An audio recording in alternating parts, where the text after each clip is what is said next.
Right, so it's quite an unfamiliar location for you. I'm in my allotment where I grow vegetables and I try to de-stress myself after sifting through all these hardcore, really gory videos to produce, the video blogs for you guys. So I'm here and I could not ignore a viral video of Keir Starmer, who has now caused another controversy by targeting a significant group of UK's ethnic population, and that is Bangladeshis, in his bid to win elections. I mean, the guy has been facing criticism for his for pandering to racism, for pandering to right-wing politics, and now he is out in the open. Here he was addressing a group of audience who reads the Sun newspaper. You know the kind of audience who reads Sun newspaper, and it was the event organized by the Sun newspaper, and it was such a cringe-worthy video. I mean, I could not believe it, although I am completely disenchanted when it comes to Keir Starmer, because Keir Starmer has made me utterly disenchanted with the Labour Party. But this video tops it all. This video takes the Labour's hate politics to a completely different level. If you were angry with Labour Party, with the Labour Party siding with a genocidal regime in Israel, this is another proof that Labour, there is not much to choose between the Labour Party and the Conservative Party. If anything, Labour is desperate to outsmart the Conservative Party in the hate politics. So he was asked about the immigration issue, and what he says is that his priority is going to be to send back Bangladeshis to Bangladesh. Yes, Bangladeshis. Done it before. I know how it's done. I think it can be done again, and that way we can stop people coming here in the first place.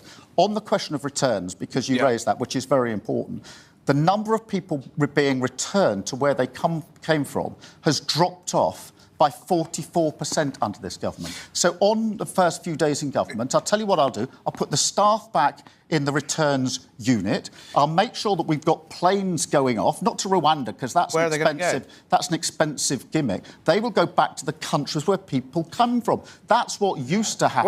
Where I mean, it's so hard to do. Well, at the moment, people coming from countries like Bangladesh are not being removed because they're not being processed.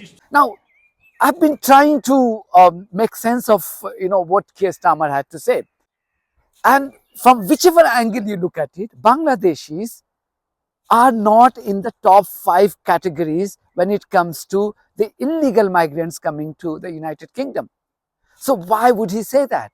If you look at the top 5 countries who entered the country, they call it without documents, undocumented, i.e.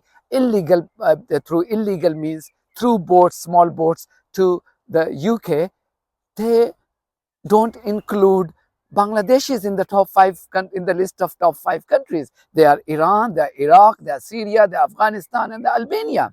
These are the top 5 countries from where the most amount of illegal migrants entered the country until June, at least June 2023.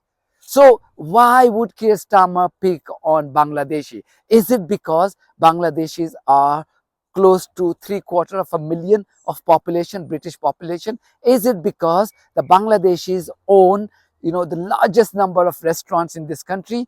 I mean, even most of those restaurants who are called Indian restaurants, they are often owned by Bangladeshis. They are heavily into, food industry. Is it because they are more visible? Is it because, picking on Bangladeshis would get him more votes from the right-wing groups? I mean, that is for Keir Starmer to explain as to why would you pick on Bangladeshis and not the other top 5 countries from where those illegal migrants came to this country. You clearly cannot pick on Afghanistan, because then you will be told on your face that you were the one who wrecked the country by illegally attacking that country. through your illegal occupation, through your illegal war, and by killing hundreds of thousands of innocent people. So clearly you want to steer clear of attacking Afghanistan. So why not pick on Bangladesh? And it's not just about picking on Bangladeshis, it's about that shows your racist mindset. And this is coming from the head of the Labour Party, who in a few days' time could well become the Prime Minister of this country. I can see why, the WhatsApp messages are being, shared quite fervently in amongst the Bangladeshi group, saying that the Bangladeshis should never vote for the Labour Party. It remains to be seen whether that would have any impact. But do you really want to become the Prime Minister by adopting such hateful policies? That's something for Keir Starmer to ponder. That's something for Labour MPs, whether they're Asian or non-Asian. That's something for them to reflect on. That is it how you want to return to power? And before I end the video, one more appeal. You may have seen that I did an interview with Fiona Lally, who is a pro-Gaza activist, quite feisty in nature. She was the one who embarrassed Suella Braverman and busted her lies in one of the TV interviews on GB News. Now she is contesting as an independent candidate from Stratford and Bow. I did an interview with her, quite an in-depth interview, quite an insightful. Please show some love to that interview. Share it, as wide as possible. And like, comment, and share as widely as possible. This is the first part of many more interviews that I would be conducting from now onwards. Now that the channel is established, and now that we have crossed 100,000 mark, my aim is to interview as many newsmakers of different background as possible in time to come, not just during the election campaign, but even after. So please continue to show your love to this channel. Thank you very much for watching this video. If you haven't subscribed to my channel, please do so, because that's one of the many ways you can support independent journalism.